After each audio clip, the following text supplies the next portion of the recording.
French Rafale طیارہ جو ہے، یہ میں اس لیے کہہ رہا ہوں کہ مودی صاحب ایسے فرماتے ہیں، رافیل جو ہے جی وہ 5 کی ٹکڑی پہنچ گئی ہے انڈیا کے پاس، حالانکہ پہلے بھی تھے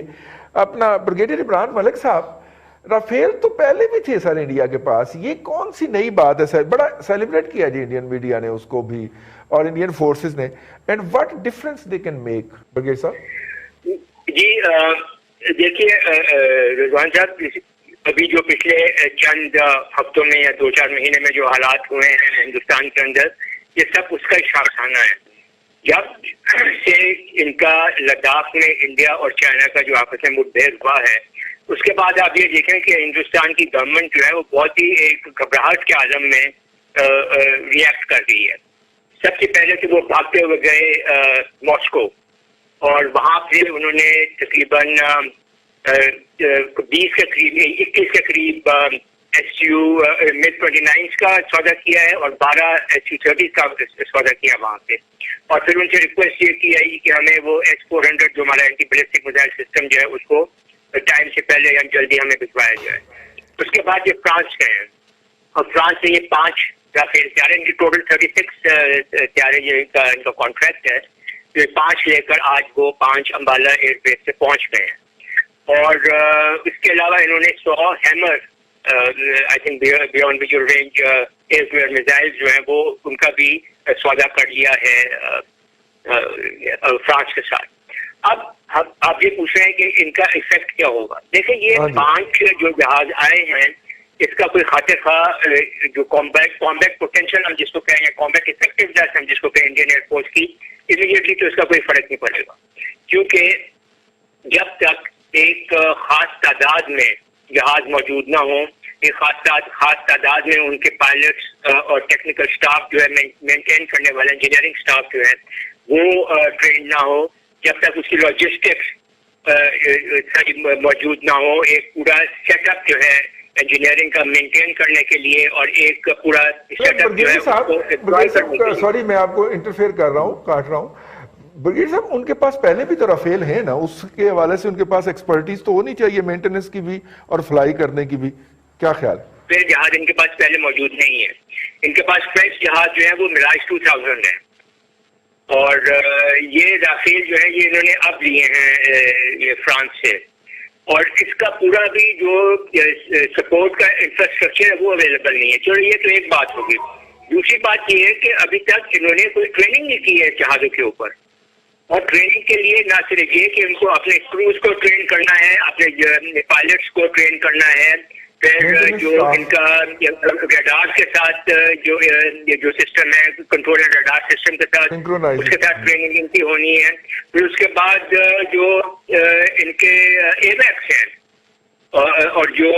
year born warning and control system جو ہیں ان کے ساتھ ان کی میچنگ اپ ہونی ہے. تو یہ بہت ایک لمبا پروسیس ہے، اور یہ پورے جہاز یہاں پہ آ جائیں، کم از کم ایک اسکواڈرن ہو، مکمل طور پر ٹرینڈ ہو. تو یہ ابھی میرے خیال میں اگلے سال کے شروع میں کہیں جا کے اگر کم از کم 12 سے 14 سے 15 جہاز آ جاتے ہیں تو تب کہیں جا کے یہ کوئی ایک افیکٹو فورس بنے گی. تو یہ سمبولک موو ایک ہے، اور ود ان انڈیا آبویسلی اس کی بہت پذیرائی ہوگی، مگر افیکٹولی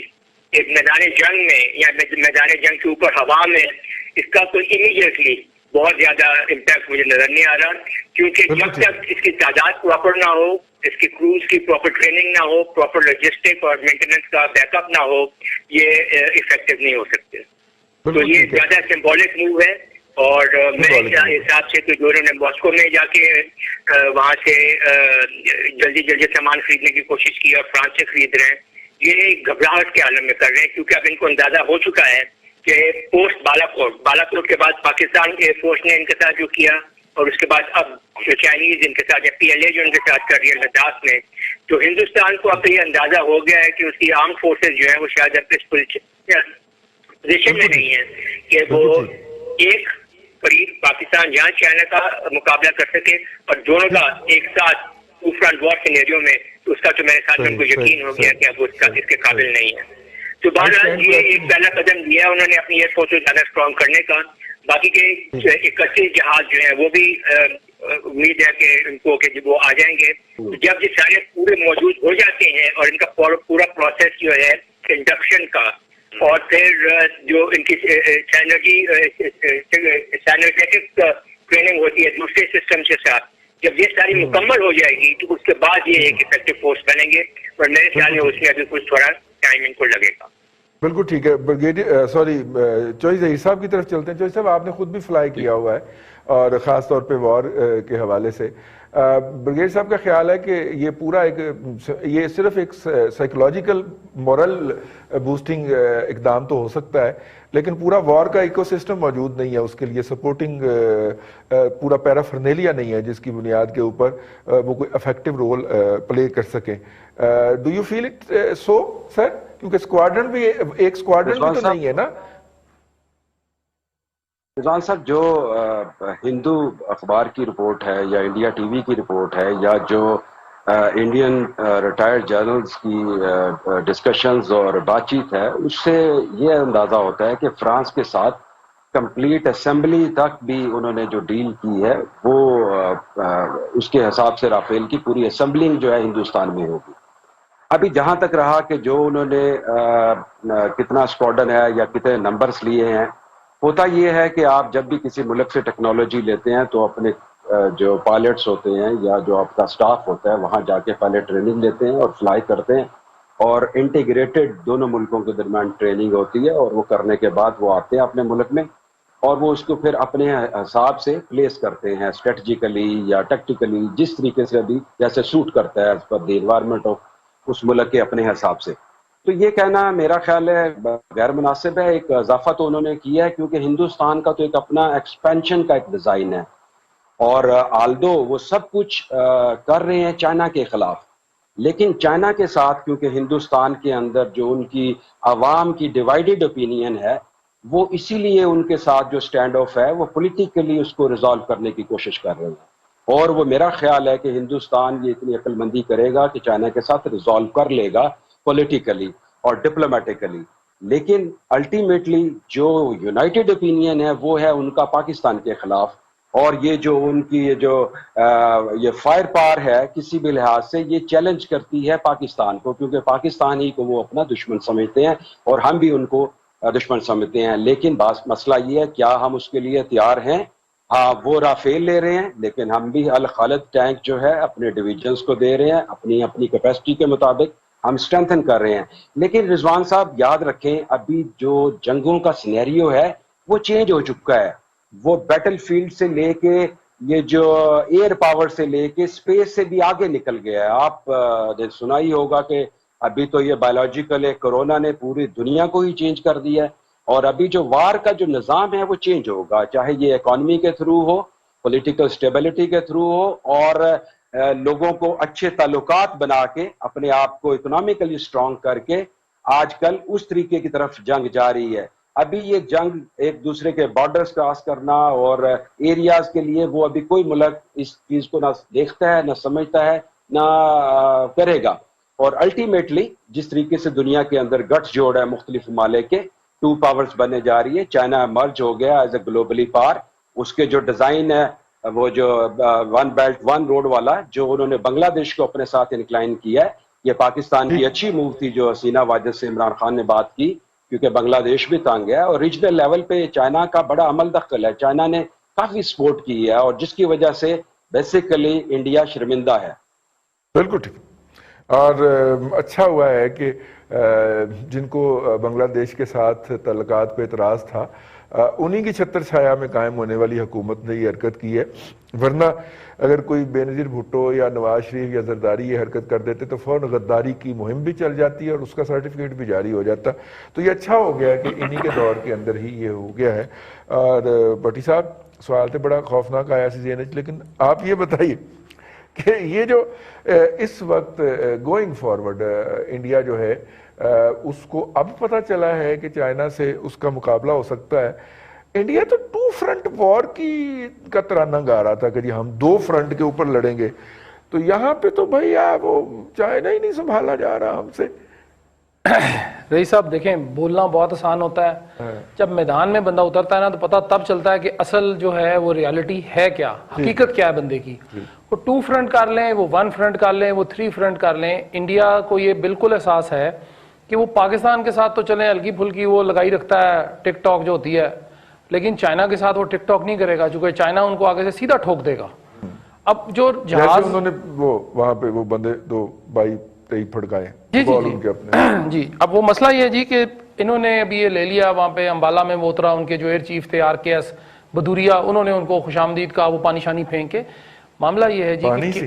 پانی سے پھینکتے ہیں جی، جب جہاز کوئی نیا آتا ہے تو دونوں سائڈوں میں پانی پھینکتے ہیں۔ نہیں وہ تو کچھ اور بھی پھینکتے ہیں، ناریل شاریل۔ ہاں جی، وہ ناریل بھی انہوں نے ازایا تھا، ادھر ٹیکا بھی اس کی چونچ پہ لگا دیا ہو۔ مسئلہ یہ ہے جی کہ وہ انہوں نے جتنا یہ بڑا جہاز اور جتنا بڑا اس کی شب شبا کیا اور جتنا تھمپنگ قسم کا کام اس کو ویلکم کیا، گیندے کے پھول بھی پہنائے، وہ پھول بھی پہنائے انہوں نے، اس کی چونچ پہ رکھ دیے ہوں گے، اس کے آگے ایک چونچ سی بنی ہوئی ہے رافیل کے اوپر۔ لیکن مجھے بتائیے کہ اتنے پیسوں کا مہنگا جہاز دیا ہم نے، اس سے آدھے سے آدھے پیسوں میں JF تھنڈر بنا دیا جو اس سے بہت بہتر ہے، اس کے اگر آپ اس کو کمپیئر کریں۔ آمنا سامنا نہیں ہوا ہے نا، یہ تو ہم نہیں کہہ سکتے۔ نہیں وہ کر لیں، وہ آمنا سامنا بھی کر لیں، لیکن مسئلہ یہ ہے کہ وہ ٹوین انجن ہے، یہ ٹربو فین انجن ٹوین ہے۔ تیجا کے ساتھ ہمارے JF تھنڈر کا تو تیجا کے ساتھ تیجا جو ہے وہ نکل نہیں رہا نا جی، لائے نا جی تیجا، وہ تیجا آ نہیں رہا، 1982 سے لگے ہوئے، وہ تیجا نہیں آ رہا، وہ رافیل آ گیا، چلے ہم اس کے ساتھ مینج کر دیتے ہیں۔ رافیل سے بات یہ ہے جی کہ جہاز آنے سے بٹی صاحب ایک ایسے ملک میں پاکستان نے 2 مشقیں کی ہیں، ٹھیک ہے، اور ایک حال ہی میں کی ہے یہ دوحہ میں قطر کے اندر، اور سعودی عرب جو ہے اس کے پاس میرا خیال رافیل ہیں، لیکن اس کے پاس تو ہیں، ان کے ساتھ ہم نے مشقیں بھی کی ہیں، جا کے اس کا دیکھا بھی ہے قطر کی صورت قطر کے۔ جی تو اس کا مطلب ہے کہ ہمارے فلائنگ آفیسرز کو اور ہمارے پائلٹس کو اور ہمارے گراؤنڈ سٹاف کو اس کی ساری اچی بچی پتہ ہے۔ آپ کیا یہ عقل مندی ہے کہ آپ ایسا ہتھیار خریدیں جس کے انز اینڈ آؤٹ ہمیں پہلے ہی پتہ ہے؟ رئیس صاحب بیوقوف کے سر پہ سینگ نہیں ہوا کرتے کبھی بھی، وہ بھی اسی طرح ہی ہوتا ہے۔ اب انہوں نے خریدا ہے، رئیس صاحب دیکھ لیں، ڈیفینیٹلی انہوں نے کچھ سوچ سمجھ کے خریدا ہوگا، لیکن ایک بات آپ یاد رکھیے کہ پاکستانی پائلٹس وہ چھوڑ دیں کہ ہمارے جو مبینہ جعلی ڈگری والے وزیر شو بازی یا وزیر ہوا بازی ہیں انہوں نے کیا کہا ہے، لیکن آج بھی پاکستانی پائلٹس جو ہیں وہ دنیا کے بیسٹ ترین فائٹر پائلٹس میں آتا ہے، ان کا شمار ہوتا ہے۔ یہ میٹر کرے گا، میٹر تو کرے گا۔ مسئلہ یہ ہے جی کہ وہ JF تھنڈر اڑائیں اور ان کو سامنے پتا ہوگا جی اگلا جہاز جو ہے وہ رافیل ہے اور اس میں فلاں جگہ میں نے ہٹ کرنا ہے یا فلاں چیز اس کی اگر میں چھیڑوں گا تو وہ چھڑ جائے گا، تو وہ تو پھر گئے نا جی کام سے، وہ چاہے 62 ارب روپے کا جہاز ہو یا وہ 6.5 کروڑ کا جہاز ہو یا وہ 62 کروڑ روپے کا جہاز ہو، تو اگر چونٹی سے ہاتھی کو مار دینا جس نے، تو مجھے بتائیے ہاتھی لینے کی ضرورت کیا ہے پھر چونٹیاں لے لیں بہت ساری۔ میگ 21 جو تھے وہ ہمارے میراج 3 اور میراج 5 کے بہت عرصے کے بعد انڈیا کو ملے تھے، اور میگ ان سے فلائی نہیں ہو رہا، حالانکہ وہ خود اسمبل کرتے ہیں، اس کے اندر ایک آنے کی وہ انوویشن نہیں کر سکے۔ حالانکہ ہم نے جو انوویشنز کی ہیں میراج کے اوپر، فرانس کی جو ریسرچ کمپنی ہے اس کو بنانے والی، وہ بھی دنیا کو بتاتی پھر رہی ہے، اور انڈیا کو خاص طور پہ انہوں نے حالیہ ایک رپورٹ سبمٹ کی ہے، سپلائی کی ہے، جس کے اور وہ یہ رپورٹ کب کرتے ہیں؟ ہر 2 سال کے بعد وہ میراج ریبلڈ فیکٹری کامرا کا دورہ کرنے کے بعد رپورٹ جاری کرتے ہیں، اور انہوں نے ان کو کہا ہے کہ جی آپ پاکستان کے جو میراج ہیں جو کہ 67 میں ہم نے معاہدہ کیا تھا اور 68 یا 69 میں ہمیں ملے تھے، ان کو ہلکا نہ لیں، اس کو پاکستان نے جدید بنا کے اس وقت دنیا کے کسی بھی جدید فائٹر کے مقابلے میں کھڑا کر لیا ہوا ہے۔ اسی لیے 27 فروری کو جنہوں نے جا کے ٹھیک تاک کے نشانے پہ لگائے تھے گولے، اور جس کی پھر ایک شرح اڑ کے اور وہ کسی کے گٹے میں بھی لگا تھا اور پھر ہاسپٹل میں بھی رہا تھا، وہ میراج ہی تھے جی۔ اور آپ دیکھ لیں 67 سے گن لیں، 54 سال پرانے وہ طیارے ہیں، 53 سال، تو اس سے کیا اگر وہی آپ سے نہیں سنبھالے جا رہے ہمارے پرانے طیارے، اور اس کا آپ کچھ بھی نہیں کر سکے، وہ بم پھینک کے واپس بھی آئے اور آپ پیچھا کرتے ہوئے واپس آئے اور اپنا دنیا کا جدید ترین طیارہ سخوئی اور میگ 20 وہ ہوئی ہو گیا، اور میگ 21 جو ہے وہ ابھی نندن ہو گیا۔ چلیے بریک پہ جا رہے ہیں جی۔